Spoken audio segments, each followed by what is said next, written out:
Cindy Hodgson here with Essential Therapies, more on fascia. So we've talked about fascia, what it is, but I want to talk now about fascial restriction and why is it a problem and how does it happen. So fascial restriction is when this fluid nature structural stuff, okay, fascia stuff, becomes tight or restricted and dehydrated.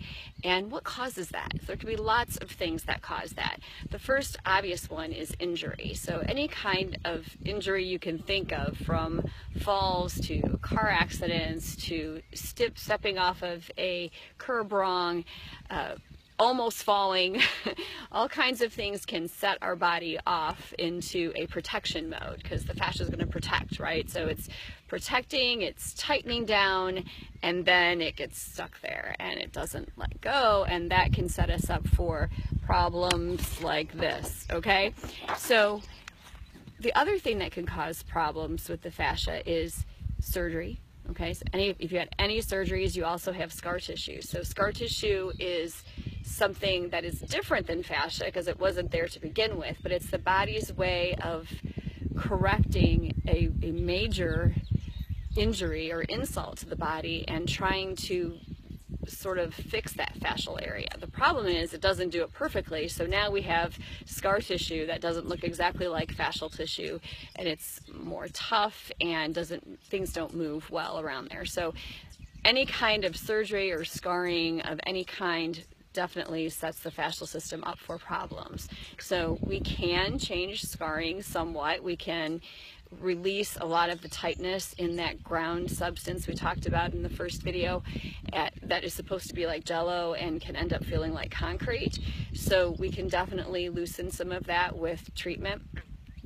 Any kind of infection, so if you've had infection anywhere in the body, it can cause restrictions of the fascia in that area. So first thing that comes to mind for me is bladder infections, sinus infections, any kind of infection really in the body that would create inflammation, because inflammation itself is something that can disrupt the fascial system and create adhesions, which ends up affecting this whole ground substance area. So also postural changes or postural habits, if you will. So maybe you've never had anything traumatic happen, you haven't really had any injuries, but you're having pain, and it just, the idea of something happening to you doesn't make sense in your situation. Well, another thing that can affect our fascia is our repetitive posture. So all of us today have so many forward things going on. We've got the phones happening, we have driving, we have computers, and there's so much of this. And in physical therapy, we're always teaching people how to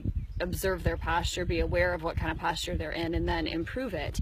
So long-term postural positions, let's say you're forward like this for years and years and years, creates fascial restriction. Or going back to the fuzz speech, the fuzz gets really thick when we have postural patterns.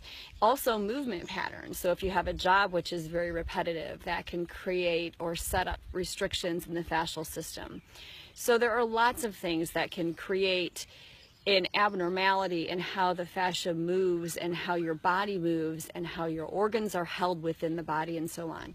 So I've had lots of patients who've had abdominal surgeries, for example, and spend a lot of time working on the fascia all throughout the gut.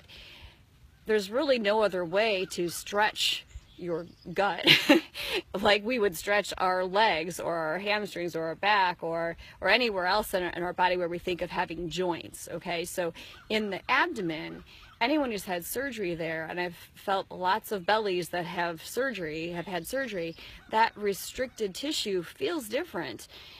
And even people who don't have maybe a major surgery, there could be areas that are really restricted from all kinds of different surgeries, very small, laparoscopic. People say, well, I don't really have a scar, and so we're always focused on the outside. It's not the outside of the scar. So you could have laparoscopic surgery that was very small incision in your abdomen, but they did a lot of stuff inside there, and that alone can create those adhesions that can set you up for areas of the body that aren't moving well. So that's what it is and how it can happen. And then as far as what can we do about it, the skilled hands of a myofascial release therapist can really help to release those restrictions, for sure. But you can also do lots of things on your own. So we're going to show more self-care items this week, and also just being aware of what you're doing in your body. So throughout the day, I will, in multiple things that I'm doing, feel what's going on in my body and feel tightness coming on, and change my position to correct it. So I don't really think of that as self-treatment. I think of that as just being aware and being able to protect my fascial system throughout the day. So hopefully, as I give you more ideas and things to think about and try, that will be helpful. And not only help you with your fascial system maintaining its fluidity and your mobility, but also to correct some of the problems that you may have, and just to get more information. So have a great day.